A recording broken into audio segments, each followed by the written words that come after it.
of the aisle have called into question the constitutionality of Donald Trump's actions. He bypassed Congress, potentially violated the War Powers Resolution.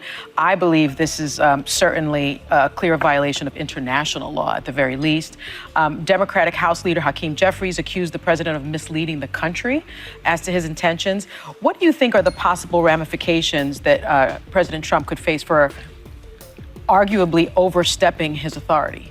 Well, look, constitutionally, only Congress has the power to declare war. The War Powers Act would make it seem very clear you need to have congressional approval on this. Folks, get ready, because you're about to witness the views. Sunny Hostin, just an incredibly great host, being sarcastic, get absolutely made to look like a fool on her own show. Folks, it is no secret that Democrats are completely blazing hypocrites on a lot of things. There's a saying I like: if the Democrats didn't have double standards, they would have no standards at all. And this is a great example of that you are about to see right now. So with that being said, we are going to get into it. But first, do me a huge favor here, like our video and share it around. And that way we can keep bringing you all this great, hard-hitting content. And as always, Patriots, I'm your host, Darian, and this is Resist the Mainstream. Of the aisle have called into question the constitutionality of Donald Trump's actions. He bypassed Congress, potentially violated the War Powers Resolution. I believe this is certainly a clear violation of international law, at the very least. Democratic House Leader Hakeem Jeffries accused the president of misleading the country as to his intentions.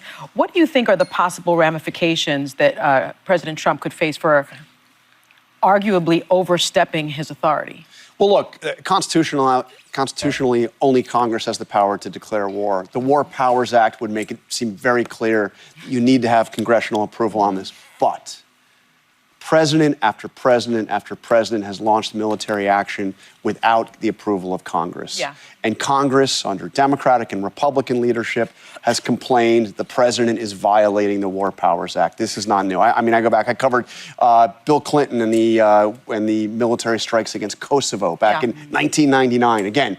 That's why I think it's more of an international law violation. But you know, look, it's a Republican Congress right now. I don't think he's not getting any blowback from within his own party, with the exception of Tom Massie. So what's the good of having it then, if they all violate it? Well, that's a great question. We've been using the 2003 AUMF to authorize every military strike in about 25 years. So Congress can't be feckless and then be mad when they don't like the outcome. Yeah, so that was after 9/11. Yeah. Congress passed this authorization of military force against. It was supposed to be against Afghanistan, for harboring al-Qaeda, and it has been used over and over and over and over again. So there's a lot to unpack here.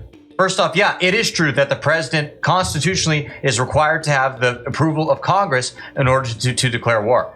Now, does that ever happen? It seems like in recent times, at least, effectively, no. It doesn't. U.S. presidents will go ahead and bomb other countries, go after them, essentially declare war on them, and completely get away with it, despite not going through the proper constitutional vehicles. And people will say, well, every president does it, so who cares? I mean, yeah, that's true. You shouldn't have double standards or, different sets of standards for different people. But I have an idea. This is crazy, but maybe we should have the same standard for all the politicians. That is to say, people like George Bush, Bill Clinton, Barack Obama, I think they should have been maybe put on a trial of some sort. I'm going to say it. That's controversial. Now, people will say, oh, that's crazy, whatever, but that is my honest opinion. With that being said, there are very clearly different standards for different politicians. Obama, for example, seems to just get a free pass on everything. I mean, for God's sakes, the dude won the Nobel Peace Prize after he got into office for apparently bringing world peace.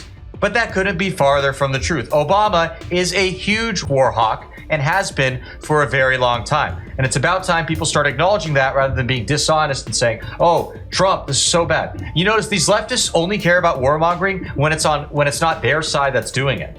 All right, but when a Democrat does it, oh, it's okay, you're misunderstanding it, whatever. Take a look at this. If you look at here, you'll see the Obama military strikes. Look how much he did, okay?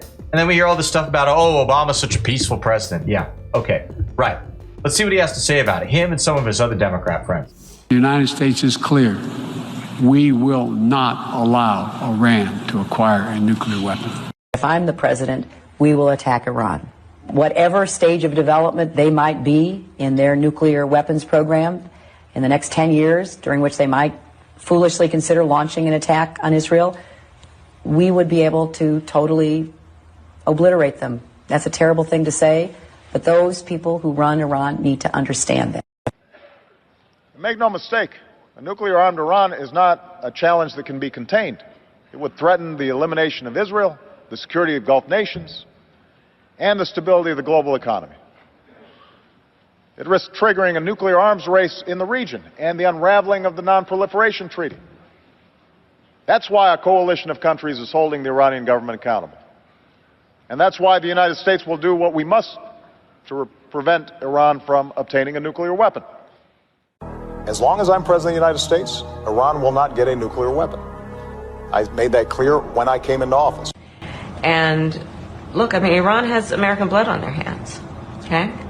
And what we saw in terms of just this attack on Israel, 200 ballistic missiles, what we need to do to ensure that Iran never achieves the ability to be a nuclear power, that is one of my highest priorities. Once again, this guy won the Nobel Peace Prize. The same dude who went into Libya, overthrew Gaddafi, and created just a massive mess in that country. Who knows if that's ever going to be resolved?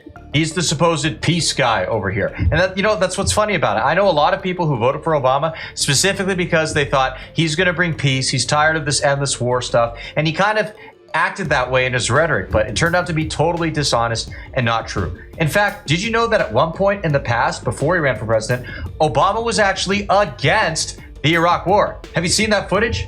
Check it out.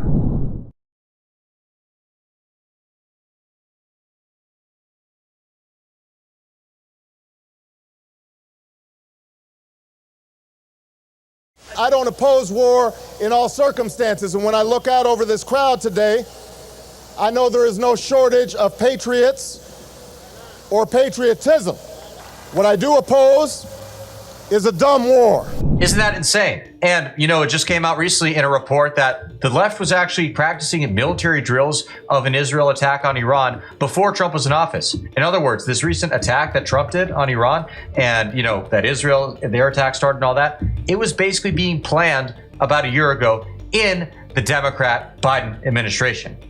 Which is to say this war is totally bipartisan. And if we're going to condemn Republicans for it, which we should, by the way, I think it's disgusting what's going on. All I'm saying is we should do the same for the Democrats. I think that's pretty reasonable. And now I want to know, what do you guys think? I want to hear your opinions, guys. Comment below, let us know. And also, we want to hear what kind of stuff you want to see in the future. Do you like this format? Do you want something different? Let's hear it. And make sure you hit that subscribe button.